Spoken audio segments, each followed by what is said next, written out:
اللهم صل على سيدنا محمد يا رب صل وسلم دائما ابدا على حبيبك. حدیث میں آتا ہے کہ حضرت عیسیٰ علیہ الصلاۃ والسلام جب آسمان سے نازل ہوں گے، اب پتہ نہیں اتنی اوپر سے زمین پہ آئیں گے، یہ اسباب کے خلاف ہے نا، یہ بات انسان کے لیے تو ممکن نہیں ہے. جب آپ زمین کے خول سے باہر جاتے ہیں آکسیجن ہی ختم ہو جاتی ہے، زندہ رہنا ممکن نہیں ہے. لیکن عیسیٰ علیہ السلام کو اللہ نے اپنی قدرت سے زندہ رکھا ہوا ہے. جب قرب قیامت میں دمشق میں عیسیٰ علیہ السلام آئیں گے تو حدیث میں آتا ہے کہ امام مہدی شام میں نماز کے لیے کھڑے ہوئے ہوں گے، عصر کی نماز کے لیے مصلی پہ. مینار ہے، اس پہ کون نازل ہوگا؟ حضرت عیسیٰ علیہ السلام. تو مینار سے پھر سیڑھیاں لگائی جائیں گی حضرت عیسیٰ کے اترنے کے لیے. کمال کی بات ہے، اللہ وہاں سے یہاں تک آ گئے، تھوڑا سا تو رہ گیا فاصلہ. چھوڑو یار، تم لوگ کے سمجھ میں نہیں آ رہا. ابے سوال پیدا ہوتا ہے کہ جب ادھر سے ادھر تک آ گئے تو تھوڑا سا تو رہ گیا ہے نا. اب یہاں سیڑھیاں کیوں لگائی جا رہی ہیں؟ بھائی دنیا کیا ہے؟ دارالاسباب ہے. ادھر سیڑھیوں سے جانا ممکن نہیں تھا، وہ اللہ اپنی قدرت سے ہی لے گیا. یہ دنیا دارالاسباب ہے، یہاں پہ کیا لگیں گی؟ سیڑھیاں لگیں گی. وہاں سے نیچے اتریں گے، اتنے بڑے بڑے بال ہوں گے جن سے پانی بہہ رہا ہوگا. کیونکہ حضرت عیسیٰ علیہ السلام کو جب سولی پہ لٹکایا جا رہا تھا اس وقت آپ نے غسل کیا تھا، تو اللہ نے ان کی شکل کا کوئی آدمی کر دیا اور عیسیٰ ابن مریم کو آسمانوں پہ اسی حال میں اٹھا لی. اور قرب قیامت میں جب نازل ہوں گے تو عصابۃ تغزو مع عیسیٰ ابن مریم، نبی نے فرمایا میری اس امت کے لیے جنت کی ضمانت ہے جو عیسیٰ ابن مریم کے ساتھ مل کے جہاد کرے گی. حضرت عیسیٰ نے آتے ہی کیا کرنا ہے؟ جہاد کرنا ہے. تو اور پھر ایسا جہاد ہوگا اما الاسلام و اما السیف، یا تو اسلام ہے یا تلوار ہے، بیچ کا کوئی راستہ نہیں ہے. اور تقاتلون الیہود، سب سے پہلے لڑائی کس سے ہوگی؟ یہود سے ہوگی، عیسیٰ ابن مریم کی. کیونکہ یہود نے آپ کو قتل کرنے کی کوشش کی تھی، تو اللہ تعالیٰ عیسیٰ ابن مریم ہی کے ذریعے ان سے انتقام لیں گے. خیر، اب ایسا نہ ہو کل کوئی امام مہدی آ جائے. آج کل مارکیٹ میں امام مہدی کے نام پہ منجن بک رہا ہے، ہر تھوڑے دن میں کوئی مہدی. میرے والد صاحب ایک واقعہ بتایا کرتے تھے، ہماری محلے کی مسجد میں نا ایک آدمی بہت نیک تھا، عبادت کرتے کرتے نا اس کی کھوپڑی گھوم گئی اوپر سے. بعض لوگ بہت زیادہ عبادت کرتے ہیں، دماغ خشک ہو جاتا ہے، خوراک ہوتی نہیں ہے، ہنسی مزاح کی کوئی بات ہی نہیں ہوتی، تو اوپر سے سیٹنگ کیا ہو جاتی ہے؟ آؤٹ. تو اس کی سیٹنگ آؤٹ ہو گئی. برا نہیں تھا وہ، میرے والد صاحب کے پاس آیا، کہنے لگا، میرے والد صاحب کو لوگ حافظ صاحب کہتے تھے، حافظ صاحب ایک بات آپ سے کرنا چاہتا ہوں، آپ ذرا نیک آدمی لگ رہے ہیں، صرف آپ سے کروں گا، کسی اور سے نہیں. والد صاحب نے کہا کیا؟ کہتے ہیں مجھے نا کچھ الہامات ہو رہے ہیں کہ امام مہدی میں ہی ہوں. والد صاحب ہمیں یہ واقعہ سنا رہے تھے، کہتے ہیں کہ میں نے اس سے کہا کہ بس مجھے بتا دیا، میرے علاوہ کسی کو قطعاً نہیں بتانا، ورنہ حالات کا میں ذمہ دار، کوئی بھی پیل دے گا. صحیح ہے نا؟ تو بس یہ مجھے بتا دیا نا، بس یہ ہم دونوں کے راز کی بات ہے اور اللہ کو پتہ ہے، کسی تیسرے کو بتانے کی بالکل بھی ضرورت نہیں. پھر والد صاحب نے اس کو بولا بھائی تو تھوڑا سا وظائف نا کم کر دے، تھوڑا سا نارمل لائف میں آ جائے، انسان کا بچہ بن جا، تیری کھوپڑی کیا ہو رہی ہے سیٹنگ اپ. تو بہت سے امام مہدی اس چکر میں بنے ہیں، ہوتے نہیں ہیں. تو جب امام مہدی نے آنا ہوگا نا تو سب سے پہلی بات یہ کہ وہ مہدی ہونے کا دعویٰ نہیں کریں گے، ان کو لوگ کہیں گے کہ آپ مہدی ہیں. ان میں علامتیں دیکھ کے علماء ان سے خود کہیں گے، سارے پیچھے پڑ جائیں گے کہ آپ مہدی ہو. سمجھتے ہو کہ نہیں سمجھتے ہو؟ تو جو خود سے مہدی ہونے کا دعویٰ کرے وہ تو مہدی ہو ہی نہیں سکتا. اور جب امام مہدی ہوں گے تو عیسیٰ ابن مریم نازل ہوں گے. جس کے دور میں عیسیٰ نازل نہیں ہو رہے اس کا مطلب وہ مہدی ہے ہی نہیں. تو حدیث میں آتا ہے حضرت مہدی مصلی پہ کھڑے ہوں گے تو حضرت عیسیٰ علیہ السلام آئیں گے تو وہ حضرت مہدی ان کو مصلی پہ آگے کریں گے کہ آپ نماز پڑھائیں. لیکن حضرت عیسیٰ علیہ السلام کس کے حوالے کریں گے مصلی؟ کہ یہ نماز آپ ہی پڑھائیں گے. کیوں؟ مجھے اللہ نے نماز پڑھانے کے لیے نہیں، مجھے کس کے لیے بھیجا ہے؟ جہاد کرنے کے لیے بھیجا ہے. میں تلوار لے کے لڑائی کروں گا، یاجوج ماجوج کو قتل کریں گے. اب یاجوج ماجوج کہاں ہیں اس کے بارے میں کوئی صحیح بات ہمارے علم میں نہیں ہے. ویسے بھی اگر ہمیں پتہ چل جائے کہاں ہیں تو وہ دریافت ہو جائیں گے نا. اور قرآن کہتا ہے قرب قیامت سے پہلے وہ دریافت بولو نہیں ہو سکتے. تو اللہ نے چھپا دیا ہے ان کو. چھپا دیا ہے تو چھپایا ہے اس لیے کہ پہلے نہ پتہ چلے کدھر ہے. کچھ لوگ کہتے ہیں یہ چائنیز ہیں، کوئی بھروسہ نہیں ہے ویسے لگتا ہے کہ شاید ہوں کیونکہ وہ جو ذوالقرنین نے دیوار بنائی تھی نا سیسا پلائی ہوئی اور پہاڑوں کے پیچھے دھکیل دیا تھا اور پھر بڑی تعداد ہو گئی ان کی, حدیث سے پتہ چلتا ہے, تو شاید وہ, لیکن بہرحال کوئی یقینی بات نہیں ہے. تو یاجوج ماجوج ایک بڑی طاقتور قوم ہوگی جس کو حضرت ذوالقرنین نے, سورہ کہف میں اس کا بھی تذکرہ ہے, پہاڑوں کو بند کر کے ان کو دھکیل دیا, کہیں چھپا دیا ان کو. تو قرب قیامت میں وہ نکلیں گے اور پھر دنیا میں تباہی مچائیں گے, اور پھر ان کو کون قتل کرے گا؟ حضرت عیسیٰ علیہ السلام. تو وہ ابھی نہیں نکلیں گے, جب نکلیں گے تو ان کا ابھی دریافت بھی نہیں ہو سکتے وہ. باقی وہ کچھ کہتے ہیں مریخ میں ہیں, کچھ کہتے ہیں کہاں ہیں, ہمیں نہیں پتہ کہاں ہیں. بہرحال بظاہر تو لگتا ہے زمین میں ہی ہے, کیونکہ ذوالقرنین جو گئے تھے مشرق اور مغرب شمال جنوب کا انہوں نے سفر کیا, تو اسی زمین میں کیا تھا سفر. تو واللہ اعلم. ہمیں بس اجمالی طور پر ان چیزوں پہ ایمان لانا ضروری ہے. ان کی ڈیٹیل ہمیں بتائی نہیں گئی ہے تو ہمیں ڈیٹیل میں جانے کی اجازت نہیں ہے. باقی قیاس آرائیاں ہوتی ہیں, صحیح بھی ہو سکتی ہیں, غلط بھی ہو سکتی ہیں. اچھا, تو میں یہ عرض کر رہا تھا کہ 309 سال وہ سوئے ہیں. وَنُقَلِّبُهُمْ ذَاتَ الْيَمِينِ وَذَاتَ الشِّمَالِ, اللہ کہتے ہیں ہم ان کو پلٹتے تھے, اب ادھر کو کروٹ لے کے سوچو, اب ادھر. وَكَذَلِكَ بَعَثْنَاهُمْ, 309 سال کے بعد ان کو اللہ نے جگایا. پوری حکومت بدل گئی, پوری حکومت کا تختہ پلٹ گیا. اب جب 309 سال کے بعد اٹھے ہیں تو پیٹ کمر سے چپکا ہوا ہے, ٹھیک ہے نا, بھوک لگ رہی ہے ٹائٹ والی. تو کیا کہتے ہیں, کم لبستم, پہلے آپس میں کہنے لگے ہم کتنا سوئے ہیں, ہم کتنا سوئے. ایک نے کہا لبثنا یومن او بعض یوم, یا تو پورا دن سوئے ہیں, کیونکہ سورج جب ہم سوئے تھے تو یہاں تھا, اب یہاں ہیں. لیکن جب یہاں ہیں تو اس کا مطلب پورا دن تو نہیں سوئے ہم, پورا چکر تو ہو جانا چاہیے تھا نا. مثال کے طور پر وہ سوئے تھے مغرب کے وقت اور آنکھ کھل رہی ہے اشراق کے وقت. اب کنفیوز ہو رہے ہیں نا کہ یار اگر ہم تھوڑا سوئے ہیں تو یہ تو ہمیں لگ رہا ہے بہت زیادہ سوئے ہیں, 24 گھنٹے سے زیادہ تو سو نہیں سکتا کوئی. تو کہنے لگے یا تو ہم پورا ایک دن سوئے ہیں یا شاید اس سے کم سوئے ہیں. کم سونے پر یہ اعتراض ہو رہا ہے کہ نیند تو بڑی شاندار طریقے سے پوری ہوئی ہے, 4-6 گھنٹے میں ایسی ہوتی نہیں ہے. اور اگر زیادہ سوئے ہیں تو سورج جب ہم سوئے تھے وہ یہاں تھا, اب یہاں ہیں, تو یہ تو 24 گھنٹے بھی پورے نہیں ہوئے. کیونکہ ان کا کیا خیال ہے کہ یہ 300 دفعہ پلٹ کے سورج آ چکا ہے. جب کافی دیر ان کی بحث ہوئی تو کہنے لگے ربکم اعلم بکم, اللہ ہی جانتا ہے بھائی کتنا سوئے ہیں, اس بحث سے کوئی فائدہ نہیں ہے, ابھی تو روٹی کی فکر کرو. فبعثوا احدکم بورقکم, یہ سکہ رائج الوقت لے کے جاؤ اور روٹی لے کر آؤ. اب دیکھو یہاں بھی وہ اللہ پہ توکل کر سکتے تھے کہ ہم جا رہے ہیں, پیسے لے جانے کی ضرورت نہیں ہے, ہم نے اللہ کے لیے قربانی دی ہے, کھلائے گا کون ہمیں؟ اللہ. نا بھائی, اللہ نے کہا ہے جتنے اسباب اختیار کر سکتے ہو کرو.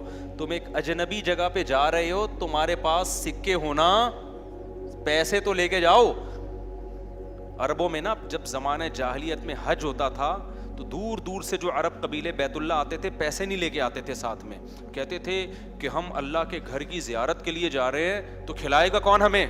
اللہ, ہم پیسے نہیں لے کے جائیں گے. یہ تو توکل کے خلاف ہے یار. اللہ کے مہمان وہ مثال ایسے دیتے تھے جیسے آپ اپنی نانی کے جا رہے ہو اور اپنے کھانا ساتھ لے کے جا رہے ہو, تو نانی کو غصہ آئے گا نا, بیٹا میں نے تیری دعوت کی ہے تو کھلاؤں گی کون؟ میں کھلاؤں گی تجھے, تو اپنے ساتھ کھانا کیوں لے کر آیا ہے؟ تو کہتے تھے جب ہم کسی کے مہمان ہوتے ہیں تو کھانا ساتھ نہیں لے کے جاتے, میزبان کا کام ہے, تو ہم اللہ کے گھر پہ جا رہے ہیں, ہم پیسے لے کے نہیں جائیں گے, اللہ پہ توکل کریں گے. جب پیسے ختم ہوتے نا تو بھیک مانگ رہے تو بھائی کو اللہ کے نام پہ کوئی کھانا دے دے یار, کوئی تو روٹی دے دے. جب پیسے ختم ہوتے تو کیا کرتے یار, کہیں سے جگاڑ, پھر چوریاں چکاریاں شروع کر دیتے. تو قرآن میں اللہ نے آیت نے نازل کی, وَتَزَوَّدُوا, جب حج کے لیے جاؤ تو زاد راہ لے کے جاؤ, پیسے لے کے جاؤ. کیوں؟ فَإِنَّ خَيْرَ الزَّادِ التَّقْوَىٰ, سب سے بہترین زاد راہ تقویٰ ہے. وہ توکل جو تمہیں بھکاری بنا دے, گناہگار, کیونکہ بھکاری پن یہ تقویٰ کے خلاف ہے. تو پہلے تقویٰ کی فکر کرو کہ لوگوں کے سامنے ہاتھ نہ پھیلانے پڑے. تو ان کو بتا دیا اللہ نے صحابہ کو کہ توکل کا یہ مطلب نہیں ہے کہ دنیا میں اسباب اختیار نہ کرو, حج پہ جا رہے ہو تو پیسے لے کے جاؤ سارا. تبھی فقہا کہتے ہیں, فقہا نے دین کو خوب سمجھائے کہ حج صرف اس پہ فرض نہیں ہو جاتا کہ آنے جانے کا انتظام ہو جائے, نا, حج اس پہ فرض ہوگا آنے جانے کا انتظام بھی, راستے میں کھانے کا انتظام بھی, اور جتنے دن آپ گھر کی مارکیٹ سے شارٹ رہو گے بیوی بچوں کے کھانے کا بھی انتظام.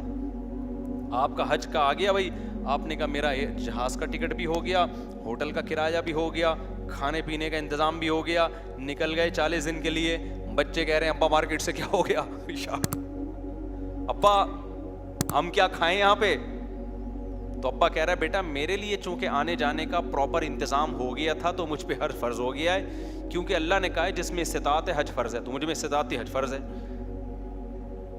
تو بچے کہیں گے ہمارا کیا قصور ہے. اس لیے علماء نے بیان کیا کہ استطاعت میں یہ بھی داخل ہے کہ آپ کا بھی اور جن کی آپ کفالت کر رہے ہو, جو آپ کی شرعاً ذمہ داری ہے, ان کا بھی انتظام ہو. سمجھتے ہو کہ نہیں سمجھتے ہو. تو انہوں نے اپنے ساتھ سکے لے کے گئے ہوئے تھے, وہ سکہ رائج الوقت. جب نکاح ہوتا ہے نا تو سکہ رائج الوقت, میں نے سکہ رائج الوقت میں آپ کا نکاح فلاں, میں یہ لفظ نکال دیا ہے, میں اتنے پیسوں میں کرایا ہم نے, کیونکہ رائج الوقت ہی سکے چلیں گے نا, یہاں نکاح میں ڈالر تھوڑی دیں گے. کبھی خربوزہ خریدتے ہوئے کہا کہ سکہ رائج الوقت کے مطابق یہ خربوزہ کتنے روپے کلو ہے. جیسے وہاں سیدھا سیدھا بولتے ہو بھائی خربوزہ کتنے روپے کلو ہے, تو مہر میں بھی وہی ہے. جب پاکستان میں شادی ہو رہی ہے تو پاکستانی روپے میں ہی ہوگی, اس میں الگ سے سکہ رائج الوقت بتانے کی ضرورت نہیں. لوگ کہہ رہے تو سکہ رائج الوقت کے مطابق, تو وہاں سے میری زبان پہ یہ آیا ہے. تو انہوں نے کہا بھائی یہ سکہ رائج الوقت ہے, اس کو لے کے جاؤ اور کھانے پینے کا انتظام کرو. پھر کہنے لگے دیکھو وَلْيَتَلَطَّفْ, چپکے سے جانا, وَلَا يُشْعِرَنَّ بِكُمْ أَحَدًا, کسی کو تمہارے بارے میں پتہ نہ چلے. ایسے منہ لپیٹ کے نا چھپڑ میں جانا اور روٹی لے کے چھپڑ میں واپس آ جانا. اس سے بھی پتہ چل رہا ہے کہ وہ اپنی حفاظت کا پورا انتظام کر رہے ہیں, پھر اللہ پہ توکل کر رہے ہیں. کتا بھی ساتھ لے کے جا رہے ہیں تاکہ اجنبی لوگوں سے ہماری حفاظت ہو, یہ بھی پورا انتظام. اور اس کے بعد بھی ایک بندے کو بھیج رہے ہیں بھائی لپٹ کے جانا, پتہ نہ چلے, پکڑے نہ جائیں ہم. اور آگے انہوں نے کیا کہا, فَلْيَنظُرْ أَيُّهَا أَزْكَىٰ طَعَامًا, دیکھنا پاکیزہ کھانا ہو, حلال کھانا لے کے آنا. اس سے بھی پتہ چلتا ہے کہ چونکہ غیر مسلم ریاست تھی نا, وہاں ان پر واجب تھا کہ کھانا خریدنے سے پہلے تحقیق کر لیں کہ حرام ہے یا حلال. اسلامی ملک میں اس تحقیق کی ضرورت نہیں ہے کیونکہ حلال ہی ہوتا ہے. یہاں آپ ہوٹل میں بیٹھ کے پوچھیں یہ گدھے کا گوشت ہے یا بکرے کا گوشت ہے, وہ رکھ کے ایک تھپڑ لگائے گا آپ کے. کیوں بھائی, غالب یہی ہے کہ جب سامنے والا انسان ہے اور مسلمان ہے تو گوشت بھی انشاءاللہ حلال ہی ہوگا. سامنے والا گدھا نہیں ہے تو گوشت بھی گدھے کا. یہاں بھی گدھے کے گوشت بکے ہیں مگر ان کا ریشو کم ہے نا, عموماً تو حلال ہی ہوتا ہے. لیکن جب آپ غیر مسلم ریاست میں جاتے ہیں پھر جب بھی آپ کوئی چیز خریدیں گے تو آپ پر تحقیق کرنا واجب ہے, بھائی یہ حلال ہے یا نہیں. میں یورپ میں جہاں بھی ہوٹل میں جاتا تھا پہلے پوچھتا تھا ابے یہ مرغی حلال ہے کہ حرام ہے, وہ کہتا تھا حلال ہے. کیسے پتہ چلا حلال ہے؟ ٹھپا تو سب نے لگایا ہوا ہوتا ہے حلال کا, کہاں سے خریدی آپ نے؟ وہ بتاتا تھا فلاں سے. میں نے کہا آپ کو پتہ ہے کہ وہ ہاتھ سے ذبح کرتے ہیں؟ کہ جی ہمیں تو نہیں پتہ. میں نے کہا پھر ہم بھی نہیں کھائیں گے بھائی. یہ غیر مسلم ریاست میں یہ تحقیق کیا ہے؟ اطمینان ہو جائے کہ ہاں جی ہاتھ کا ذبیحہ ہے, بسم اللہ اللہ پڑھ کے کرے تو پھر آپ کھا سکتے ہیں, ادروائز نہیں کھا سکتے آپ. پھر آپ چلغوزے کھائیں, کچھ بھی کھائیں, گزارا کریں آپ. سمجھتے ہو؟ تو ان لوگوں نے بھی کیا, حالانکہ یہ کتنے شدید بھوکے تھے نا, ان کو تو چاہیے تھا بولتے یار تو جا اور جو ملے لے آپس اٹھا کے, ٹھیک ہے نا, جو ملے. ابھی حلال حرام کے چکر میں پڑنے کی ضرورت نہیں ہے, بہت ہو گیا یار بھوک دیکھ یار. ابھی تو ابھی پھر بھی جا کے حلال حرام کی تحقیق کرے گا؟ ابے جو ملے اٹھا کے لے آ. نا نا نا نا, حلال لے کے آنا, حرام سے اوائڈ کرنا.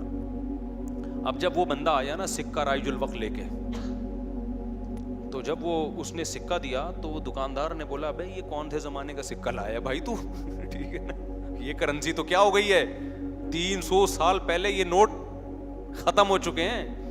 اس پہ تو جس بادشاہ کی تصویر ہے وہ بھی بت پرست بادشاہ تھا, اس کا تو خاتمہ ہو گیا ہے. یہاں تو جہاد ہوا, دوسری قوموں نے حملہ کیا, پوری ریاست کیا ہو گئی ہے, ختم. اچھا وہ بھی دیکھ رہا تھا کہ یار یہ تو وہ شہر ہی نہیں لگ رہا, میں کوئی گوگل نے غلط تو نہیں بتا دیا کہیں مجھے, ہے بھائی. وہ بھی یہی سوچ رہا نا جو کہ بھئی میں کہاں ہوں, یہ وہ جگہ ہی نہیں لگ رہی. تو 309 سال میں تو سب کچھ چینج ہو جائے گا نا. بالآخر قرآن میں چونکہ اختصار ہے, بہت شارٹ واقعات سناتا ہے. بالآخر کیا ہوا کہ لوگوں نے اس سے پوچھا تم کون ہو, اس نے پوچھا بھائی وہ کہاں ہے. انہوں نے کہا بھائی وہ تو 309 سال پہلے ونس اپون اے ٹائم ایک حکومت تھی, پھر یہ ہوا, پھر علامتیں دیکھی گئیں, یہ پرانے سکے نکلے.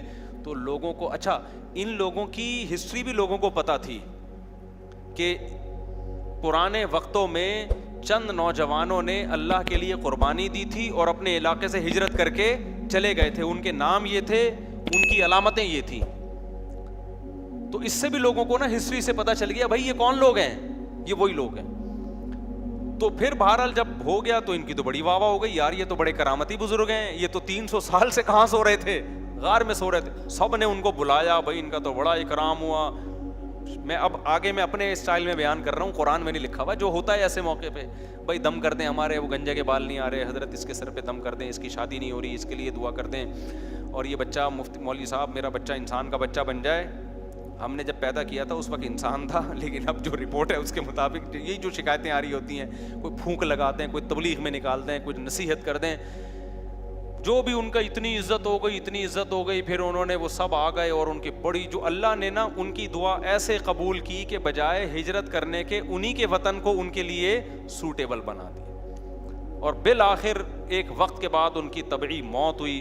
تو اب لوگوں میں جھگڑا ہو گیا, بھائی ان کی موت واقع ہو گئی ہے تو یہ چونکہ ایک بڑا تاریخی واقعہ ہوا ہے, تاریخی واقعہ ہوا ہے نا, اس واقعے کو محفوظ رکھا. ہسٹری تو ہر ایک چاہتا ہے نا محفوظ ہو, اور وہ ہسٹری جس میں کوئی سبق ہو.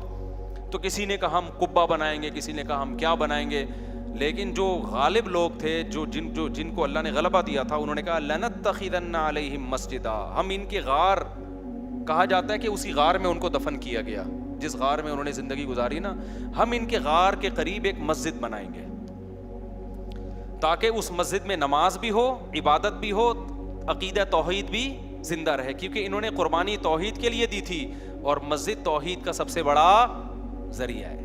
مسجد بتاتی ہے کہ صرف اللہ کو پکارا جائے گا, تو انہوں نے پھر وہاں مسجد بنا دی. تو اب بعض لوگ اس سے کہتے ہیں, اس سے پتہ چلتا ہے مزاروں پہ مسجدیں بنانا جائز ہیں. نا نا نا, اس وقت ان کی قبر کے قریب مسجد بنائی گئی تھی توحید کو زندہ کرنے کے لیے.